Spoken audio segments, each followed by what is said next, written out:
साखी जो हिंदी की कविता है, जिसका एक्सप्लेनेशन मैंने अपने आगे वाले वीडियो में दिया है, तो चलिए क्यों ना उसकी कार्य पुस्तिका की भी एक्सप्लेनेशन आपको दे दूँ।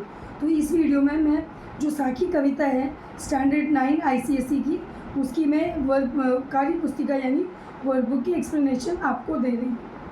गुरु गोविंद दऊ खड़े काके लागू पाए, इस एक्सट्रैक्ट का मतलब है हिंदी साहित्य निर्गुणवादी कवि कबीर द्वारा रचित इस दोहे में गुरु एवं भगवान दोनों की तुलना करके गुरु के स्थान को ईश्वर से अधिक बड़ा बताया गया है, यानी गुरु के स्थान को ईश्वर से भी अधिक बड़ा बताया गया है। कबीरदास जी कहते हैं कि मेरे समक्ष गुरु और भगवान दोनों खड़े हैं। मेरे सामने उलझन यह है कि इन दोनों में से मैं किसके चरण स्पर्श पहले करूं। कबीर स्वयं इस प्रश्न का उत्तर देते हुए कहते हैं कि मुझे पहले गुरु के चरणों में ही अपना शीश झुकाना चाहिए, क्योंकि गुरु ने ही मुझे ईश्वर तक पहुंचने का मार्ग बताया है। भाव यह है कि गुरु की कृपा से ही हम भगवान तक पहुंचते हैं, इसीलिए गुरु का स्थान ईश्वर से भी ऊंचा है।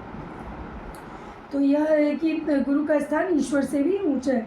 यह तो थी पहले 2 लाइन्स की। नेक्स्ट 2 लाइन्स का एक्सप्लेनेशन मैं आपको दे देती हूँ। जब मैं था तब हरी नहीं, इन 2 लाइन की एक्सप्लेनेशन है।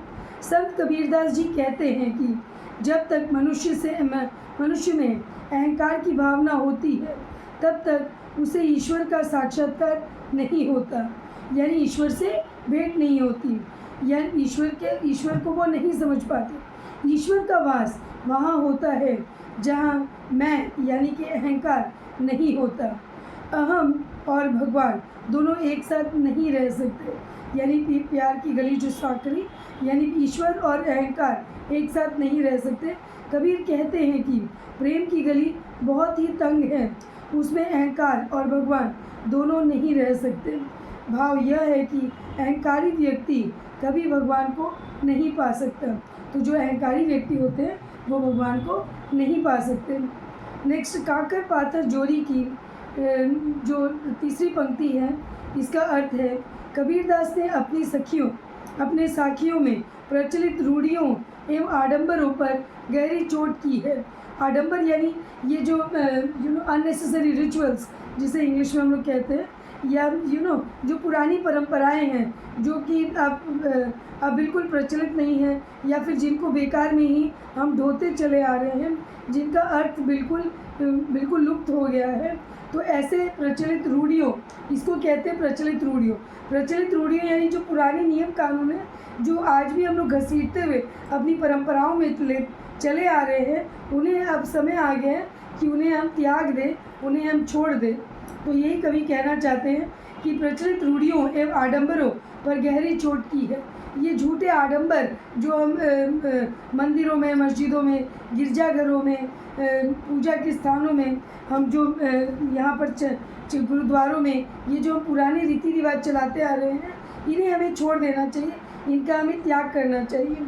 इस साखी में कवि मुसलमानों के खुदा को याद करने या पुकारने के ढंग पर करारा व्यंग कर रहे हैं। वे कहते हैं कि कंकड़ पत्थर जोड़कर मस्जिद का निर्माण तो कर लिया गया, जिस पर चढ़कर मुल्ला बाग देता है, यानी मंदिर मस्जिद का निर्माण तो कर लिया गया पत्थर और कंकड़ जोड़कर, जिसमें मौलवी जी अपने अजान पढ़ते हैं, अर्थात अजान की आवाज़ देते हैं। कबीरदास जी ने प्रश्न पूछते हैं कि क्या खुदा बहरा हो गया है, जिसके स्मरण करने के लिए जोर जोर से चिल्लाना आवश्यक है, यानी कि भगवान को स्मरण करने के लिए, याद करने के लिए जोर से चिल्लाना आवश्यक नहीं है, यानी मन से यदि आप पुकारेंगे तो ईश्वर आपकी बात अवश्य सुनेंगे। नेक्स्ट कहते हैं, पाहन पूजे हरि मिले। पाहन पूजे उपयुक्त यानी कि 4 नंबर पंक्तियां हैं। उपयुक्त साखी में संत कबीरदास जी हिंदुओं की मूर्ति पूजा पर करारा व्यंग करते हुए कहते हैं कि यदि पत्थर, तो ये हम लोग सभी जानते हैं कि हिंदू धर्म में आइडल वर्शिप यानी मूर्ति पूजा का प्रचलन है, मूर्ति पूजा का चलन है या प्रचलन है, और ये सदियों से चलती आ रही है। तो यदि पत्थर की मूर्ति को हम भगवान मानकर पूज सकते हैं, कवि के मुताबिक यदि पत्थर पूजने से भगवान मिल जाए तो मैं किसी छोटे मोटे पत्थर को नहीं बल्कि पूरे पहाड़ की पूजा करूं। तो कहते कि छोटे मोटे पत्थर यानी प्रतिमाओं की पूजा मैं नहीं करूंगा, तब तो मैं पूरे पहाड़ को ही पूज लूँगा, क्योंकि तब ईश्वर मिलेंगे। कबीर कहते हैं कि पत्थर की बनी उस मूर्ति से तो यह चक्की ही अच्छी है, क्योंकि इसके द्वारा पीसे गए अनाज से लोगों का पेट भरता है। तो ये जो चाकी है जिसमें अनाज पीसा जाता है, कम से कम यह अनाज जो पीसा हुआ अनाज है वो लोगों के पेट की भूख को तृप्त करती है, तो कम से कम ये उस काम आती है। तो इससे अच्छा है कि मैं चाकी पूज लूँ, न कि इस पत्थर की मूर्ति को।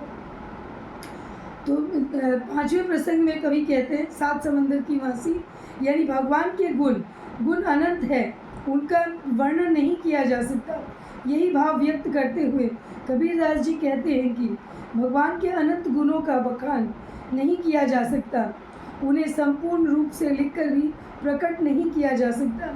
इसके लिए यदि 7 समुद्रों की स्याही बना दी जाए, यानी 7 समुद्र का जो पानी है उसको यदि स्याही में बदल दिया जाए, तभी सारे जंगलों के पेड़ों की कल में बनाई जाए, और जितने सारे जंगल के पेड़ हैं उनकी यदि टहनियों की, उनकी यदि डालियों का कलम बना लिया जाए, तथा समस्त पृथ्वी को कागज़ और जो पूरी धरती है उसको यदि कागज़ का स्वरूप दिया जाए, का प्रयोग कर दिया जाए, तब भी ईश्वर के गुणों का वर्णन नहीं किया जा सकता, क्योंकि ये सब ईश्वर के अनंत गुणों का वर्णन करने के लिए पर्याप्त नहीं है।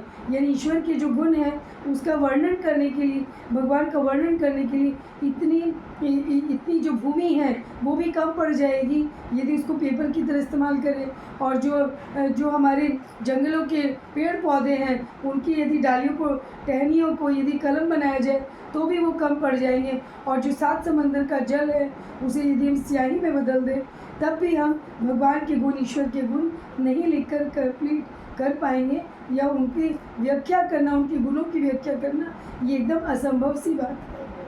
तो यही इन पंक्तियों का कथन है और यही इन पंक्तियों का अर्थ है। ये कार्य पुस्तिका का वर्क मैंने दे दिया।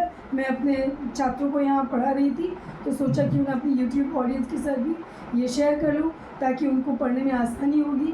एक बार और बोल दूँ कि ये साखी कविता का अर्थ मैं समझा रही थी जो ICSE स्टैंडर्ड 9 के पोर्शन में इंक्लूडेड है।